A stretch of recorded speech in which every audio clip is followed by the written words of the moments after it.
So it took me ages, but I got the cargo area, cargo bed built up, and it built up really nicely.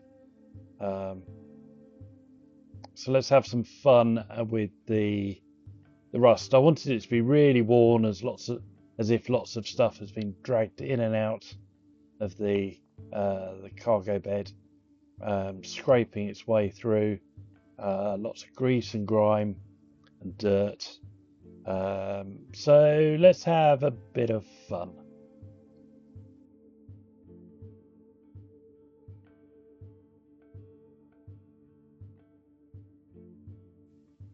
And the thing with this process is that it's all experimental, it's all unpredictable, but that's what makes it interesting. Right, let's start off. We'll prime everything with VMS Black Primer, just to give a really nice base to the paint effects, help that paint really stick to the plastic. So a nice, smooth, even covering, making sure you get into all the nooks and crannies.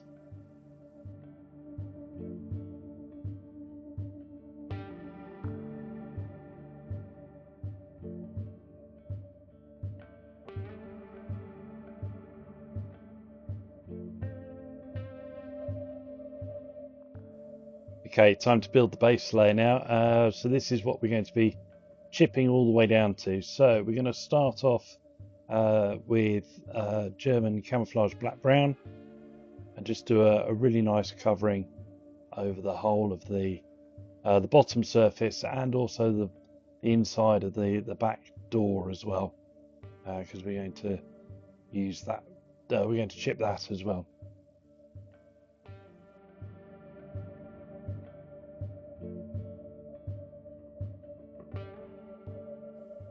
Okay, we're then going to build up the rust tones. I think I have missed one from the footage, but I went through a medium rust tone, and then this is the light rust, both from Vallejo, just going down the centre of the panel, trying to make it a bit random, giving it a bit of variety. But it's really quite bright, but it won't be that bright once the other layers are on top.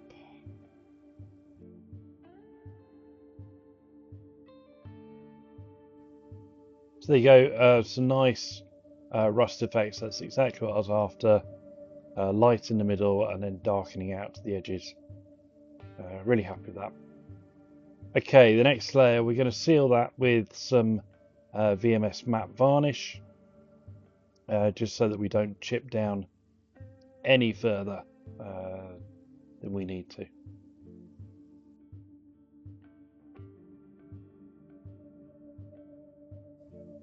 And also, while I'm doing the cargo bed, I'm also doing the crane as well, with exactly the same process. But while I've got the paint mixed up, I may as well use it. Okay, really good layer of VMS chipping fluid, and then once that's dry, we can then get on to the first layer of paint. So this is APC Interior Light Green, which, if you remember back to the last video, was the colour we used for the first chipping effects. So this goes down first, and again another good layer.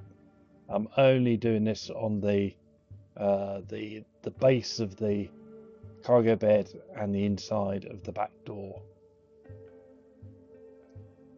You want it a thin coat, but you want good covering, and this will provide the highlights to the chips. Okay, and then once this is dry, it gets a further coat of chipping fluid. It will all become clear after the next few steps.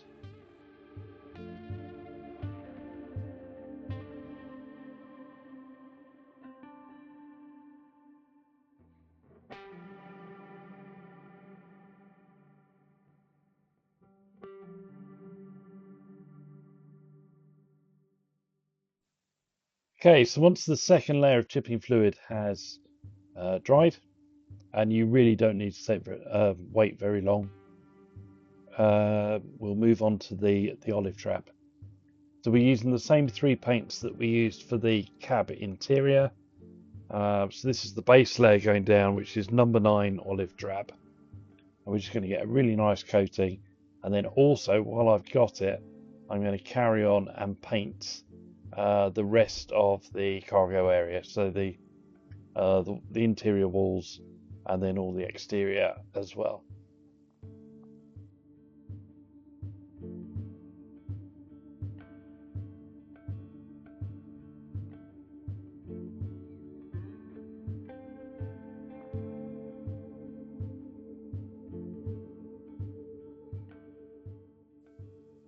Okay, and once that's dry, the next layer goes on, and this is olive drab base. So all the time we're getting brighter, slightly lighter, and I'm doing this down the middle, trying to build up a highlight down the center of the cargo bed, and then I will also do the middle of the panels and anywhere that will capture the light.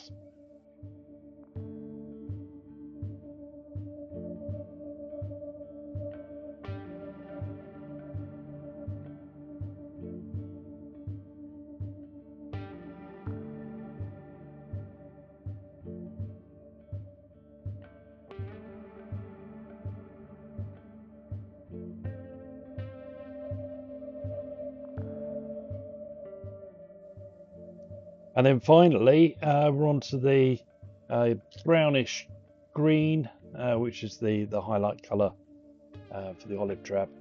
And again, concentrating this down the very centre of the panels and really building up those highlights.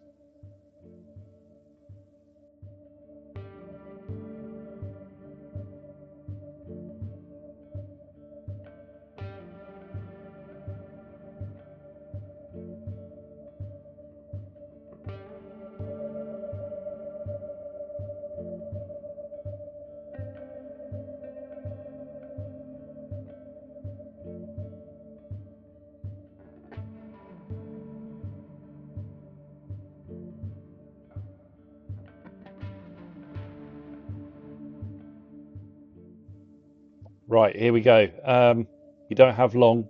You've got to do it really quick after the paint has literally just dried.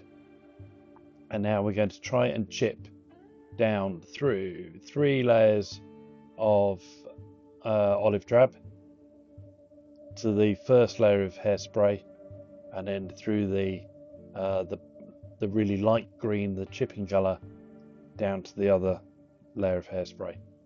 So lots of water, a really straggly brush, and just see what happens.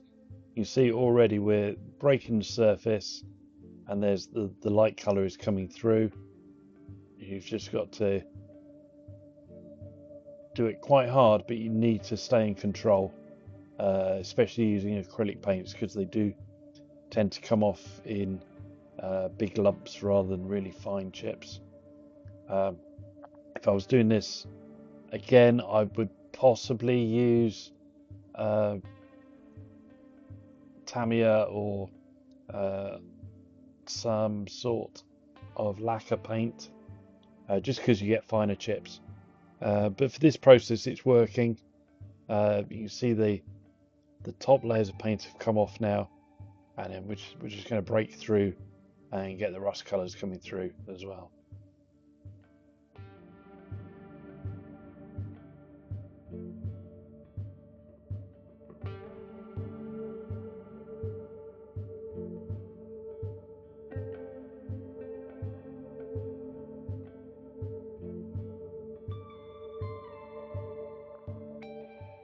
Okay, once you get some tissue in there, you can see how you're getting on, and there you can see that the rust is coming through now, and it seems to be working really well. I just need to take a bit more of the light colour off there, just so we don't have too many of the highlights showing.